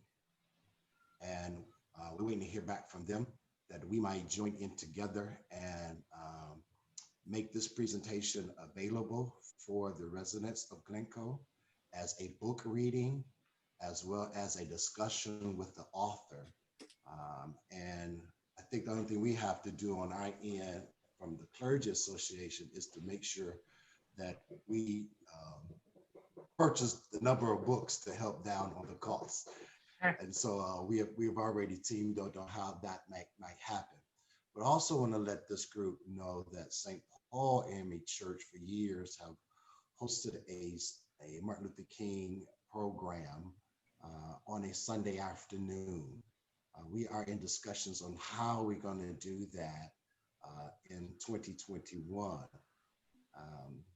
We don't know if we're going to have our regular worship service on a Sunday and then have some type of Zoom platform or a pre-recorded type of Martin Luther King service, or it's going to be blended in our worship service. I will make a decision by Thanksgiving on which direction we will go, but I just want to let this group know that Clergy Association with North Shore is tag teaming about this book reading and having this book discussion on the eve of the 18th around 7 p.m. or 7:30. I'll make sure I get the correct timing. And then also know that St. Paul will do their annual thing, but we don't know if it's going to be in the morning or something in that afternoon. Wow, that sounds fabulous. If you want to read those books.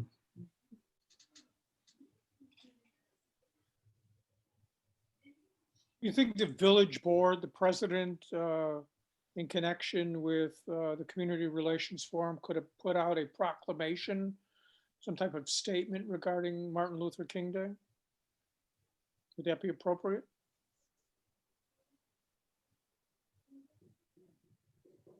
Yeah. We can't hear you. Let me, yeah, sorry. Yes, I think it would be. Let me let's reach out to Larry and see what he has in mind. Because we could bring all of these things together then. Yeah, I like it. If we play our cards right, we could have everybody spending the whole day thinking about this stuff. Oh, thank you. I thought you meant on Zoom together or something. Well, that too, but I mean, you know, in and out of Zoom. Yeah. But celebrating our efforts, not our efforts, but the efforts of You know, maybe also, I mean, we rely on the net, and I want to emphasize the village does an excellent job in its postings on its website. Very, very good job. But maybe we could get some posters up in connection with a proclamation of Martin Luther King Day and distribute it, you know, coffee shops and the like. Old-fashioned stuff might be helpful. Mhm. Question for Gary about that. Of course, I'm all for it, but I'm also sensitive about the thought of other movements might want the same type of response from the village, such as our LGBTQ community, our Latinx community, our Korean community. Are we opening a can of worms for the village, asking the president to do such a proclamation of that sort? How, by the way, I'm having difficulty hearing you, Reverend, but what's the can of worms? Could you explain that? Let me get up my earpiece for a quick second. Okay, y'all hear me better? I think so, yes. So my concern is, of course, I'm all for the Martin Luther King proclamation from the village, but I'm also on the sensitive side. Are we asking the village if they do this for the Martin Luther King when June come and the LGBTQ community wants a statement from the village as well, or the Latinx or the Asian or Koreans have their particular acknowledgements? Are we setting up the village president and the village board for a can of worms? That's what I'm talking about. Isn't the Martin Luther King, correct me if I'm wrong, a national holiday? Yeah. So that separates it out. It is. You know, but I'd is be the all- LGBTQ also national now? Yeah, yeah. Yes. If I could jump So, in. Sorry. and that's once again, I just want us to be aware to make sure that we are going to be inclusive and welcoming to all residents of Glencoe once we start doing this. Well, I mean, So I think that's getting why- behind a national holiday, Reverend, is provides us with the rationale to promote it. It's a national holiday. If I Yeah, Rob, I'm totally in agreement with you. Yeah. Totally in agreement with you. But I thought also the LGBTQ was national as well. And I just want our village trustees, when they talk to Larry about this, to be mindful. Oh, Sharon, I wanted to are you actually trying also, to? No, it's okay. well, just one point I wanted to make, and then Sharon, we're not only talking about national then, because this weekend is it's the largest Indian holiday. It's called Diwali. Nobody in this community probably even knows what Diwali is. It is the good over evil. It's the largest festival of lights. It is huge. It's like, I think every Indian celebrates it.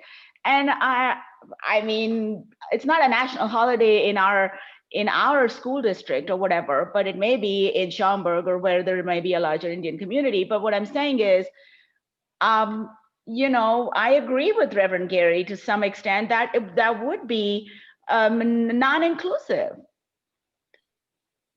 I mean, to suggest that the Martin Luther King Day does not speak to inclusiveness takes my breath away. It's all about inclusiveness. No, I think she means that if we don't include any group that comes forward, that then we wouldn't be inclusive, correct? It's like almost anyone would Right. then possibly qualify. And that it's a fair point. I just see the Martin Luther King as just in such a different scale, right, of opportunity and awareness. But there's absolutely no question, you know, it's every time I've faced this as a head of HR for years, like you pick one holiday and you know, what have you done for absolutely everybody? So is it possible that that's really up to Larry to and the board to decide, is to say, hey, it's been proposed and we certainly support it, but we know that it could open other doors. What do you think? Or, let him know about it and have the chance to weigh in. And But again, I'm kind of flabbergasted. It's a national holiday. May I, We can't get behind Martin Luther King Day. What can we get behind? no, may I offer a suggestion? May help? You know, it just doesn't translate. Sharon, you were trying to say something? a little hard to hear. We can hardly hear you. One moment.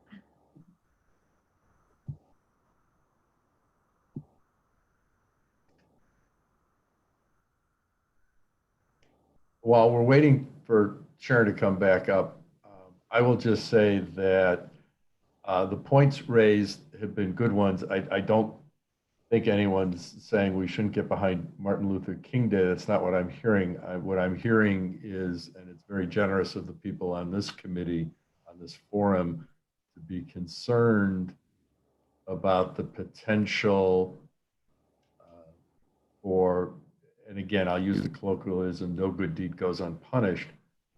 If you have a proclamation for any group, however large it is, then don't you need to have a proclamation for every group, no matter how large or small it is? Mm-hmm. And I think that is a fair question to put to Larry and the board, on the theory that, when I read our welcoming, right, mission statement, when I read that and our mission statement, and when I think about the conversations I've had with Larry and others, they're not limited to the most current cause of social unrest in our community and in the country right now. It is a much broader focus. And again, I'm almost worried about not watering down the issue of supporting, making sure people know about and pay attention to the events on Martin Luther King Day, Black Lives Matter movement, racial justice, et cetera. But I don't think we would be by saying, oh yeah, and by the way, we also support LGBTQ here and et cetera. I mean, and our Indian community and our Korean community and all of our respective communities that make up our entire community. And while again, I very much appreciate the point, I think it's a fair question to actually have that discussion. And I think it would be a good discussion at the village board. I think that's one of the things this forum can ask the board to consider, what their views are about that. Yeah, I agree. And let them have the discussion and take it from there. But I appreciate the fact very much that, people, when you start chasing good ideas, you still have to think them all the way through. And that is really nice. This is a great group of people. I'm really excited that I've been able to be working with you all, and this is one of the reasons.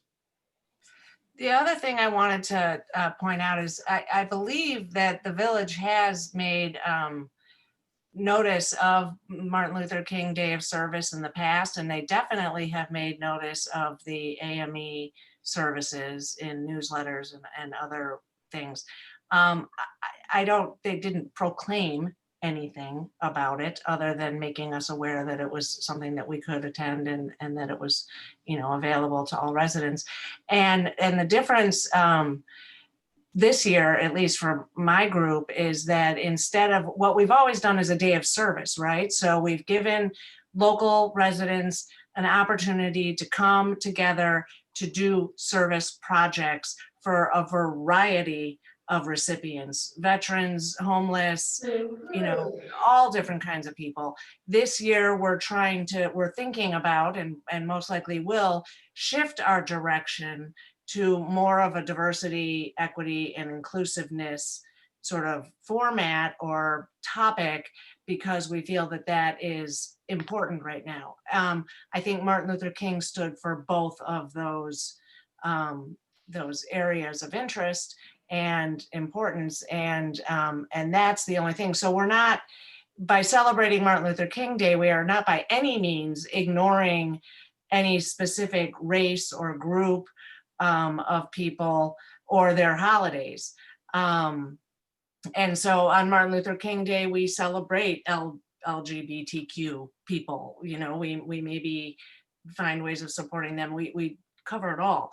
But that being said, I would assume that the village would also be interested in supporting all groups and events that celebrate those groups. But I don't know, because I'm not on the village board, but I would think that it is certainly something that we could ask the board about.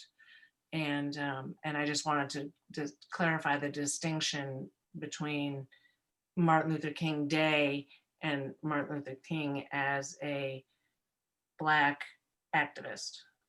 And we're not celebrating him as much as his message. I mean, again, it's a national holiday. And I'm all for the village discussing whatever the village board wants to discuss. But can you imagine if it gets out that the village board decided not to issue a statement, a proclamation in connection with our forum for Martin Luther King Day? How would you spin that?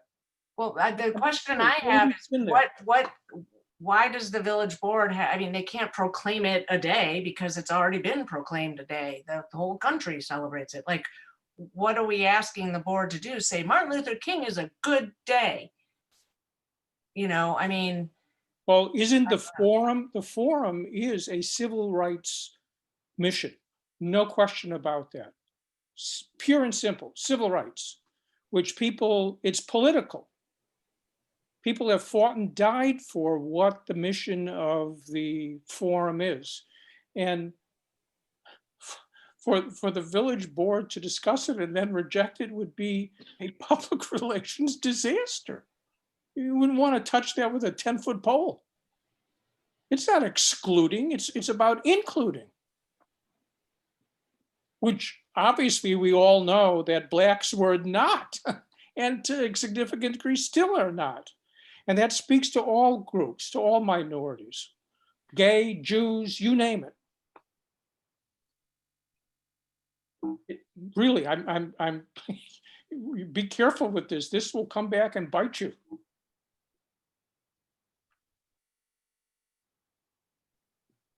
It'll bite the village.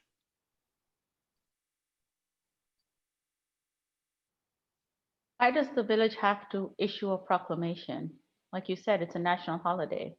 So what are we looking for? Why can't everyone do the events that they have planned and attend as needed? What kind of proclamation are we looking for?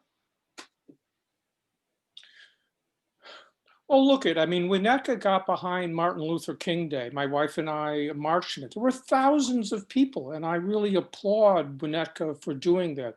They did an excellent job. I applaud Glencoe organizations for the caravan of cars. There were 200-300 cars in connection with Martin Luther King, the 50th anniversary of his speech in Winnetka. So what I'm suggesting is not exactly a radical idea. The March in Winnetka was not a Martin Luther King event. It was the 50th anniversary of. The 50th anniversary was actually the year before, and we celebrated that at the Martin Luther King Day. We had his speech playing in the library or in the auditorium for everyone to visit.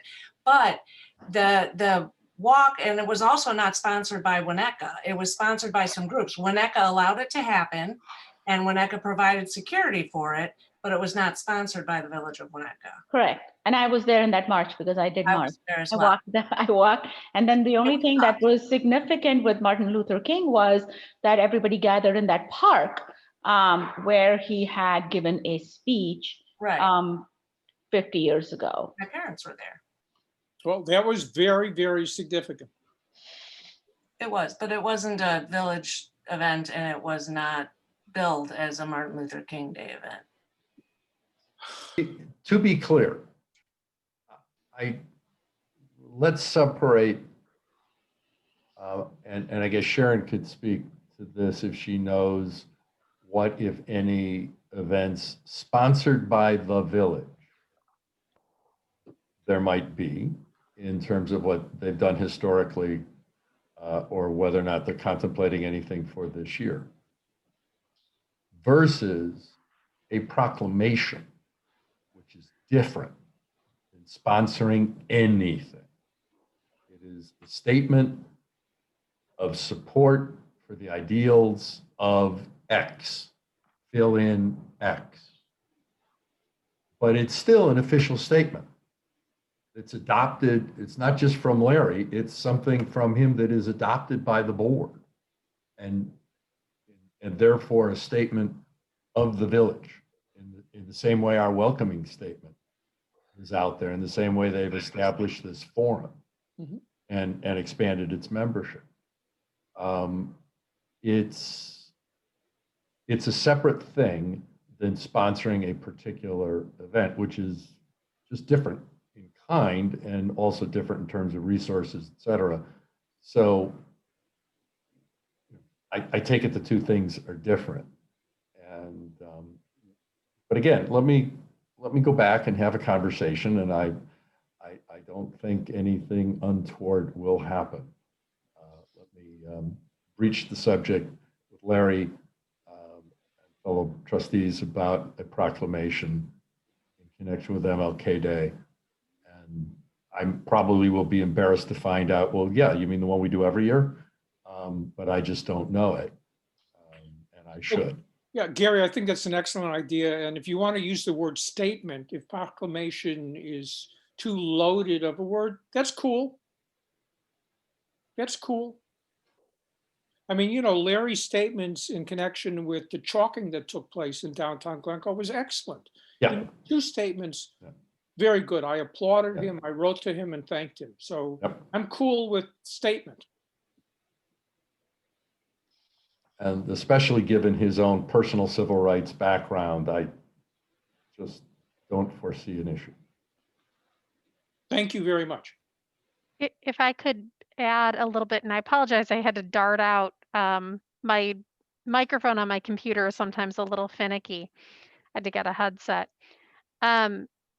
There, to Gary's point, the village communicates in a variety of ways, some of which are statements issued by the village president, some of which are promotions that we do. Some are proclamations issued by the village board. The board tends not to issue a great lot of proclamations. That's not to say that it can't. It's just what we've observed. Maybe there's a variety of different ways in which the village, I think, can communicate on the importance of Martin Luther King Day and of other observances. What I was going to suggest earlier, and forgive me, Gary, this may have been the direction that you were heading when I had to dart out to get my headset, is as we're thinking about action items and initiatives, perhaps there is a year-long view that we can take and plan out what are some of the major observances, and how could we perhaps develop some content, whether it's material that the village can share or discussions or something around those. Whether there's a proclamation or something else, that could be a piece of it. But I would encourage the group to think about whether that might be something that we want to think through later on. I know it's the meeting, the hour is getting late, so I don't want to dive into that right now, but I just wanted to offer that as a thought. It's a good thing. I'm sorry to cut you off, Bob. I just want to say, Sharon, it's a great thought. And it is far more eloquent and thoughtful than anything I said. I highly doubt it's more eloquent than anything anyone in the group has said. I think that's an excellent idea and one that maybe we ought to start thinking about, and both with some help from this forum and also maybe some help from staff as well. That might be a very appropriate thing in terms of what other villages are doing for other days. Good.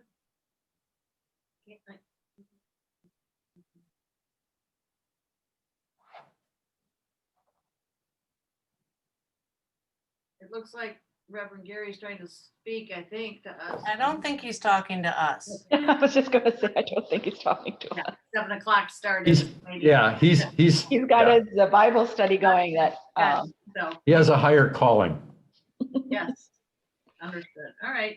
so are we good with the meeting for today? Are we ready to adjourn? Yes, thank you very much. Okay, well, may I have a motion to adjourn? So Anybody call in or send Right. comments that we need to address? No. Thank you. Sorry to interrupt. good plan. No, I missed that part. Gary, thank you.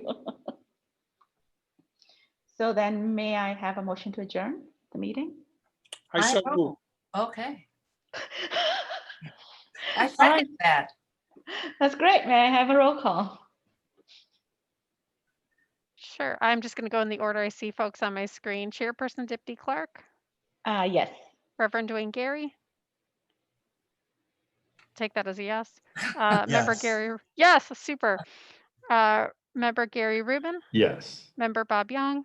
Yes. Member Margot Flanagan. Yes. Member Amy Mysel. And Member Hillary Scott. Yes.